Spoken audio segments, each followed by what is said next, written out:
Olá, seja bem-vindo. Essa é a primeira edição do Open News desse ano. Estamos em 2021, o ano do Open Banking no Brasil. E daí, nessa edição, a gente resolveu preparar uma coisa especial, diferente aqui, fazer uma retrospectiva do que foi 2020. Isso atendendo a alguns pedidos. Teve um pessoal aí que quer saber o que aconteceu no Open Banking, como é que tá, sempre é uma pergunta recorrente aí, né? Como é que tá o Open Banking? Então a gente vai fazer essa retrospectiva, falar um pouquinho o que aconteceu todo o ano passado e o que deve acontecer aí esse ano. Então vamos lá. Bom, lá em janeiro a gente estava ainda em época de consulta pública, né? Então a gente tinha aquela consulta pública em aberto do Banco Central. Então foi um mês de bastante trabalho, reuniões aí para justamente enviar as contribuições para o Banco Central, que fechava, se eu não me engano, dia 30, 31 aí de janeiro. Já durante fevereiro, março e abril, mesmo assim, durante a pandemia, já começando lá no meio de março aí, foi um momento de aguardar aí o retorno do Banco Central, mas mesmo assim teve bastante assim interação com ele, teve algumas reuniões com associações, enfim, com a BFintech, para justamente apontar, entender algumas coisas que tinham sido feitas nos comentários, nas consultas públicas aí. E daí o Banco Central começou a organizar aí todo esse processo de autorregulação, né? Então, enfim, o que eu trouxe aí para vocês. Ele foi lá, entendeu o comentário de todo mundo e achou relevante, enfim, tirar algumas dúvidas, fazer alguma coisa. Em maio, lá no dia 4 de maio, que a gente teve a divulgação da resolução conjunta. E daí eu vou colocar os links aí embaixo para vocês lerem a resolução conjunta. Eu acho que vocês já leram, enfim, mas vou deixar o link aí, que é justamente onde tem, assim, eu vou explicar aqui basicamente o que a gente tem lá, né? As instituições obrigatórias a participar do Open Banking, aquelas que não são obrigatórias e podem entrar de maneira opcional com a reciprocidade, o cronograma de implantação do Open Banking, quais são as fases desse cronograma. Então ele dividiu lá em 4 fases, ele fala quais são essas fases e o escopo de cada fase, né? O que tem na fase 1, o que tem na fase 2, o que tem na fase 3. E também ele coloca mais algumas coisas lá interessantes, como limites de consultas por mês, por transação. E daí um conjunto de itens ele deixou para autorregulação. Por exemplo, a padronização das interfaces de compartilhamento de dados e tudo mais. Então, com isso, o Banco Central assim, regulou uma boa parte do Open Banking, definiu algumas coisas, mas aquilo principalmente tem que ser mais dinâmico, aquilo que muda mais rápido do que realmente a vontade do regulador, ele deixou para um processo de autorregulação assim. E assim foi. O que a gente teve aí depois de maio, né? Algumas reuniões, alguns bate-papos, algum entendimento dessa resolução, até que daí lá no dia 6 de junho é quando o Banco Central ele estabelece, solta um comunicado aí, é o 35895, e daí eu posso deixar o link aí também para vocês verem, onde eles falam as associações que realmente vão fazer esse processo de autorregulação aí do Open Banking. Então, como ele enxerga, quem são essas entidades que vão participar disso. Já perto lá do final de julho, início de agosto, é que realmente começa o trabalho dessas associações, definindo as pessoas que vão trabalhar nesse nível estratégico, né? Então, enfim, quem vão ser os conselheiros aí do Open Bank, nesse conselho estratégico. É definido também um nível administrativo, então as pessoas que vão ajudar mais nessa parte de secretariado e tudo mais aí no Open Banking, assim como também é definido os grupos técnicos, né? Então, assim, grupos de desenvolvimento, de estudos para fazer as propostas técnicas. Nos grupos técnicos, e daí eu acho que vale a pena detalhar aqui um pouquinho, contar para vocês, quem ainda não está acompanhando tão bem isso. Basicamente, assim, a gente tem 7 grupos lá. Um grupo de experiência do desenvolvedor / experiência do usuário.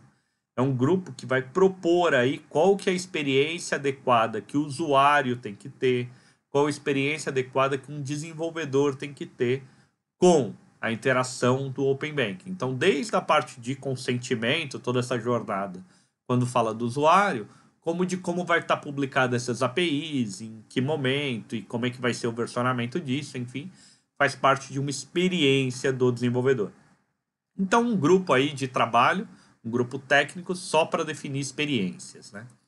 Um outro grupo de interfaces, então é os padrões tecnológicos aí responsáveis por essas interfaces, e já definido aí que são APIs, né, REST APIs, e no padrão JSON e tudo mais, vocês encontram detalhes disso daí nos links que eu vou colocar aqui também. Junto com esse grupo, um outro de escopo de dados, então quais são os campos que devem ser compartilhados? Quais os campos que devem ser recebidos? Quais os campos que vão ter... Então, toda a parte, além das interfaces, a gente tem esse escopo de dados, né? Então, também tem um grupo de trabalho aí para definir isso. Mais dois grupos aí importantes que são em paralelo, que é o próprio grupo de segurança. Então, ele tem que propor todos esses padrões de segurança do ecossistema de Open Banking. E de infraestrutura. Aí a infraestrutura é para estrutura básica aí do Open Banking para sua operação.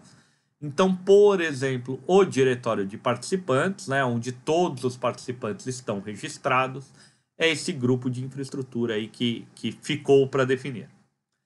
Mais dois grupos importantes, né, de política, risco e compliance, onde eles estabelecem as políticas, princípios legais que irão reger esse ambiente. E o grupo de comunicação, responsável por fazer a comunicação interna e externa do Open Banking. Então, esse grupo, inclusive, assim, eles vão preparar eventos, vão preparar meetups, vão preparar um monte de coisa com o nome do Open Banking Brasil. Então, enfim, o grupo oficial, ele vai fazer aí, já fez, inclusive, uma live logo no comecinho do ano e deve fazer vários eventos aí em relação a isso. Bom, tô andando aqui no tempo, né? Porque eu tava falando lá de o que foi definido no mês 8 e comecei a falar um pouquinho de live, então vou voltar para a retrospectiva. O que a gente teve aí depois dos grupos, né? Lá em outubro, com a resolução número 32, a gente teve uma sequência, um normativo, enfim, detalhando como ia funcionar melhor o Open Banking. Então, o Banco Central ele resolveu criar uma série de manuais já apoiados por esses grupos de trabalho, detalhando o escopo de dados, detalhando a parte de segurança, quais são os serviços prestados pela governança do Open Banking. Então, assim, lá, enfim, no mês 10, a gente já tinha uma noção aí de tudo isso. E até que foi lá em 27 de novembro, também uma resolução conjunta, essa de número 2, onde o Banco Central precisou fazer um ajuste aí no cronograma. Então, assim, a gente tinha o cronograma inicial do Open Banking, que começava dia 30 de novembro, e daí as outras fases ao decorrer de 2021. E daí chegou lá no final de novembro, muito perto do final, como ainda era necessário que algumas instituições se adequassem nas últimas alterações, que o pessoal lá de escopo de dados ainda estava trabalhando, ainda estava definindo, precisou fazer um ajuste aí nesse cronograma. E daí esse ajuste a gente fala daqui a pouco, porque é justamente o que vai acontecer em 2021. Mas antes, a gente teve ainda um comunicado, que foi o 36480, lá em dezembro, dia 4 de dezembro, que ele listou quais são as relações, as instituições, né? Ele listou, ele relacionou, né? Quais as instituições obrigatórias participantes do Open Banking. E daí uma lista com centenas de instituições. Algumas, no momento, ficaram surpresas. Putz, sou obrigada, não sou obrigada em que escopo e tudo mais. A maioria já se acertou aí, já teve o entendimento, que principalmente na terceira fase, que é a fase de inicialização de serviços de pagamento, né, de transações de pagamento, as instituições detentoras de contas, elas têm essa participação obrigatória, sim, de expor suas interfaces para as outras instituições poderem iniciar pagamentos. Já na fase 1, 2 e 4, elas têm essa participação opcional Se elas quiserem ter reciprocidade aí nos dados, elas precisam expor as suas interfaces, vão poder consumir. Se elas não desejarem consumir, elas não precisam expor suas interfaces. Então, assim, esse foi um resumo bem rápido do que foi o Open Banking, né, no ano de 2020. E daí falar um pouquinho do que a gente vai ter agora em 2021. Na próxima semana, já agora dia 1 de fevereiro, é quando começa a primeira fase do Open Banking aqui no Brasil. Essa primeira fase, com aquele escopo de dados de informações públicas já das instituições financeiras, então a gente não está falando aí de dado de usuário, mas sim de informações referente às instituições financeiras.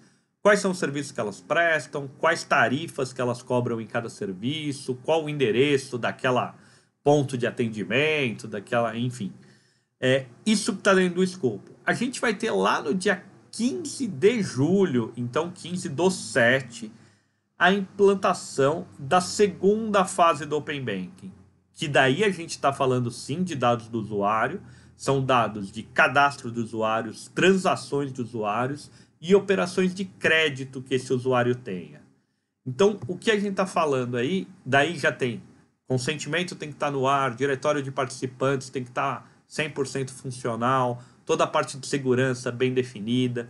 Então, assim, tem uma série de desafios que daí o pessoal já está trabalhando nisso, né? Então, os grupos de trabalho que eu citei já estão preparando tudo isso, mas até o dia 15/7 a gente tem isso em produção.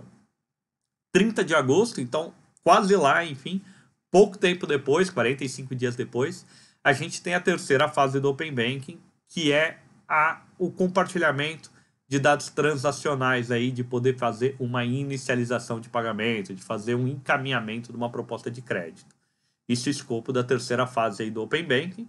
Essa terceira fase é obrigatória para diversas instituições, centenas de instituições aí, transformando nesse ponto o Open Banking do Brasil muito amplo em número de participantes. E daí, 15 de dezembro, a gente tem a quarta fase do Open Banking, onde a gente vai ter o compartilhamento de outros serviços, como seguros, previdência privada, investimentos que aquela pessoa tenha, operações de câmbio. Então, assim, diversos serviços que são prestados pela instituição financeira, se o cliente assim desejar, será compartilhado com outras instituições financeiras, com o consentimento dele, com autorização e tudo mais. E isso faz parte aí do escopo da quarta fase, daí também se tornando assim um escopo mais amplo de Open Banking do que a gente tem em outros países, né?